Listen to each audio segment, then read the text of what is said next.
Yeah. 10 out of 10 with the perfect scope. Trust go in the process, understand it when you work it, grow. I'm the best you never heard before. Blessed to have this urban glow. Set aside semantics, I'm the one, yeah. Living on the front, what you want. Welcome to the Nobody Safe podcast. I'm your host, Bryce. Yes, I'm not here with Jason. This is Fantasy Sports with Bryce.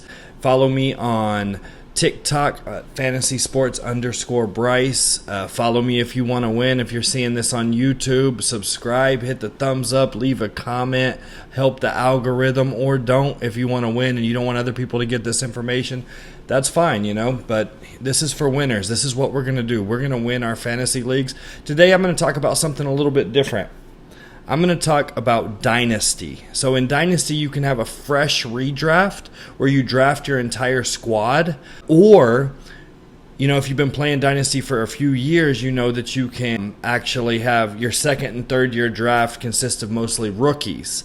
So with that being said, let's look at the rookies because rookies are very important. I don't think this is a super strong rookie class. There's a few guys I like. There's a few guys that you probably like that I don't like, or at least don't like as much. So let's kind of go down that list. I'm just going to take the list off of fantasypros.com and kind of go with who they're saying should be drafted earlier. And I'll tell you where I agree and where I disagree. So first off, let's start out with Tier 1. They're calling these guys Tier 1. They're giving two guys, Breece Hall and Drake London, as Tier 1. They're putting them in a tier together. I do think Breece Hall is the best player here, and I don't think he's as good as some of y'all think he is. I don't want y'all to think that I'm this huge Breece Hall fan. I'm not. I actually don't know what the Jets are doing all the way. I would put him in Tier 1 all by himself. Let's start there. So Drake London, for me, would drop down to Tier 2. Breece Hall would be in Tier 1 all by himself, okay? And here's another thing. We're probably not gonna get to it all today, especially not on TikTok, okay? If you're on YouTube, maybe the video will be a little longer. On TikTok, it's going to be broken up into a few videos. But anyway, Breece Hall. What are the Jets doing? First off, they got this kid, Zach Wilson, playing quarterback. I am not a Zach Wilson believer. He comes out of BYU.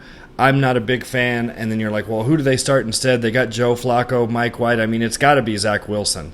So Zach Wilson's going to start over there. I don't really like any of the receivers there. If I was liking anything, it would be the running game. And the reason I like it is because they have the 49ers old coaches. Now, I know it's the defensive side of the ball, but even on the offensive side, those guys were in the same room as Shanahan over at, San Francisco. So I would expect them to run some type of zone and set up play action and throw the ball down the field. Now, whenever you run that zone scheme like Shanahan runs, you don't need necessarily a juggernaut or typical running back. You don't need Adrian Peterson back there. You really just need a really good athlete, like Raheem Mostert was one of those guys. Just straight up fast guy. He's going to cut one time and he is going to go. And that's what you're looking for. And I don't think Breece Hall fits that mold. I think Breece Hall's more of a prototypical running back. Now, that doesn't mean that he won't be successful. Maybe he'll be more successful. I'm not sure. But whenever I look at their roster, one, Breece Hall's going to start. So don't whatever comes out of my mouth next, just know I'm not trying to say that Breece Hall isn't going to be the starter. Breece Hall is going to start. He's going to play a major role. All I'm going to say is I felt like last year they had the guy for the job and they just didn't give him the ball enough. Ty Johnson fits that scheme so perfectly. Some of y'all are just hearing that name for the first time, or some of y'all are hearing that name and being like, what are you talking about? Do you realize Ty Johnson's 40 time and strength, like his scouting numbers going into the NFL are comparable to Saquon Barkley's? Yeah, let that sink in for a second. Saquon Barkley. They're like in a category all to themselves as far as athletes playing the running back position. So if you're looking for a one-cut running back who's not necessarily a great running back, but just a straight-up athlete, Ty Johnson should have been their man. But instead, they're handing the ball to Michael Carter, who weighs nothing. I do not like Michael Carter. As a receiver, that's fine. Third down back, fine. But Ty Johnson should have been playing first down and second down all year last year instead of giving the ball ever to Michael Carter. And they wouldn't have needed to go out and draft Breece Hall. But the Jets are kind of like the Browns organization. They make a whole lot of mistakes, and it's usually a disaster. So anyway, we'll get rid of Ty Johnson in that conversation, even though I think he would be better for the role. I could be wrong, but Breece Hall is a great running back. I think he's like a David Montgomery is who he kind of reminds me of. Nothing like super overly spectacular other than he's just pretty good at everything. And so as long as they stick to the running plays and they stick to the scheme and they can keep the ball, without going 3 and out and punting every time, Breece Hall should have a good career, and he should obviously be the tier 1 pick in Dynasty Leagues. Now, one way to think of Dynasty Leagues is that we're not just drafting for this year. We're drafting for the future. And I think if Breece Hall, let's say he plays 2-3 years at the Jets and is mediocre, and you keep him on your roster and he goes to a better team, this guy could be, he could have a great season for somebody else. And that's why I like Breece Hall, tier 1 all by himself. Now let's go to that guy that everyone else is saying is tier 1, and that's Drake London. Nothing against Drake London other than the fact that I don't like his quarterback, or quarterbacks for that matter. Who's going to play quarterback? Is it going to be Mariota? Is it going to be Desmond Ritter? I don't know. I'm not super thrilled about either one of their passing abilities. I know that he's the top guy there. And, as far as right now, he's the top guy there. I guess they got Kyle Pitts there that's going to be catching balls. Calvin Ridley's, not even on the roster right now. So you have to be like, well, I like Drake London then. Yeah, well, we don't have Matt Ryan no more. I don't know how good that offense is going to be. Actually, I don't like the offense at all. Unless Mariota and Ritter can, do something like a Jalen Hurts or a Lamar Jackson type thing where they carry that offense on their back, I might like them in fantasy. I would probably like Desmond Ritter in fantasy, especially even in Dynasty Leagues. I would like him on my team to carry me because I know he can throw and he can run. Drake London's the best receiver in the offense. I just don't really like the offense enough to have him as a tier 1 guy. And if we're talking about, long term to where these guys are going to go on to play for someone else, I like other receivers in this draft class better than I'd like Drake London based on what I've seen on the film and based on what I've looked at. So I'm not, I have him tier 2 with a bunch of guys that I'm not really sure who's better than who. I don't see Drake London as this clear-cut, number 2 guy that you're for sure going to take every single time. I mean, guys that I would take ahead of him, not necessarily, for sure for this year, but not necessarily, long term. Treylon Burks for Tennessee. I think when they lose, a guy like A.J. Brown, there's going to be targets to be had, and I think Treylon Burks is a guy that's going to take them. I like Jamison Williams at Detroit. I know he's coming off of an ACL from Alabama. I don't hate Jared Goff, and I think Jared Goff plays better when he has a good running back, which he does. So Jamison Williams, when he gets in that offense, he's obviously the most talented receiver on that team, and I think that he'll do better than Drake London as soon as he walks into the building. I like Chris Olave, who plays for New Orleans, and he plays with a quarterback that can actually get him the ball and is going to throw the ball down the field. Sky Moore walks in and gets to play with Patrick Mahomes.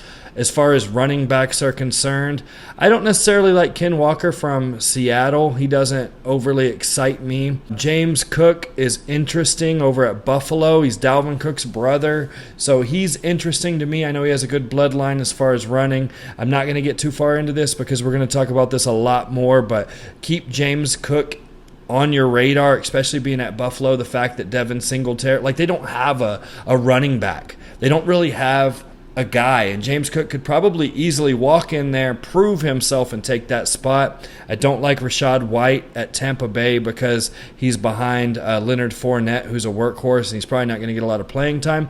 I do like Rachaad White long term. I got to watch a lot of Arizona State games this year living in Phoenix, and so I do like Rachaad White. I do think he'll be good long term, but this year he's not my guy. Damien Pierce is another one that playing time might help him, so I like him better than I like the other guys. I'm going to put my rookie rankings out But this is just a little bit of an idea of the guys that I'm kind of looking at like, hey, this guy has a shot, that guy has a shot. Is Tyler Algier or whatever, I like his situation. I don't necessarily like him as a football player, but I do like his situation. Desmond Ritter, we talked about. Tyrion Davis Price. And sorry, I didn't pronounce his name right, whatever.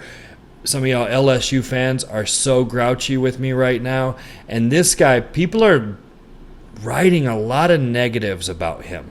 A lot of negatives coming out. But remember how I talked about that thing where just give me an athlete, hand him the ball, and let him go in San Francisco? That's what this guy is. And I am so sorry, but that running back, and I picked him up in fantasy too. He's on my team. But he's not that athletic guy. It just shows Elijah Mitchell being a guy that's actually a little bit slower. It just shows that he's they can make it work down there. But if you get a great athlete in there, just a guy who can just go and run some people over like this Davis Price kid out of LSU can, who's, as far as ESPN concerned, has already passed Trey Sermon and Jeff Wilson on the depth chart and is only behind Elijah Mitchell. I think by the end of the year, Davis Price wins that job. And I think Davis Price goes over 1,000 yards and has a handful of touchdowns. I think he is the San Francisco running back to own. You heard it here first. If you don't believe me, just go watch his highlights. Just type that name in and go to YouTube, find his highlights, and tell me that this guy is not better than Elijah Mitchell, Jeff Wilson, and Trey Sermon. Like, this guy's the guy to have. I'm confident in that. He is my rookie sleeper. I'm going to have him in my top 10 when all this is said and done. They have him number 27, or 28, excuse me. Sometimes these guys absolutely blow my mind when it comes to rookies. Just here's an example. A couple years ago, I picked up Justin Jefferson. I was screaming Justin Jefferson from the top of my lungs, and no one was drafting him. Guess who drafted him? I did. I was screaming Jamar Chase. I was screaming Justin Jefferson. This is where I dominate whenever it comes to fantasy rookies, and I'm just telling y'all right now, Davis Price is the one you want. I'm not saying he's the number one. I'm not calling him tier 1, but I am calling him tier 2. And I'm going to see where he shakes out in my rankings on who I like better, but he will be on my roster. One thing you got to know, like, they're writing negatively about him, saying, well, he's not a big yards per carry guy and blah, blah, blah, blah, blah. He played an SEC schedule. I like my running backs coming out of the SEC. If he was good enough to play for LSU, he's good enough to play for the San Francisco 49ers. In the process, understand it when you work it, grow. I'm the best you never heard before. Blessed to have this urban glow. Set aside semantics, I'm the one, yeah. Living on the run, what you want? Die a legend or live quietly forever under sun. Undecided, you'll be silent, you'll get buried just for fun. I'll be carried by the giants to the ocean's floor with drums. I'm practically mythology, I'm glad to see the prophecy. Celestial, my skin is black, so is my psychology. So-and-so don't bother me, toe-to-toe with honesty. I live without a fear, cause my birthright is what was promised me. I got every right to go crazy. Go crazy, go higher, go bracelet, go wires. I got every right to go crazy. Go crazy, go higher, go bracelet, go wires.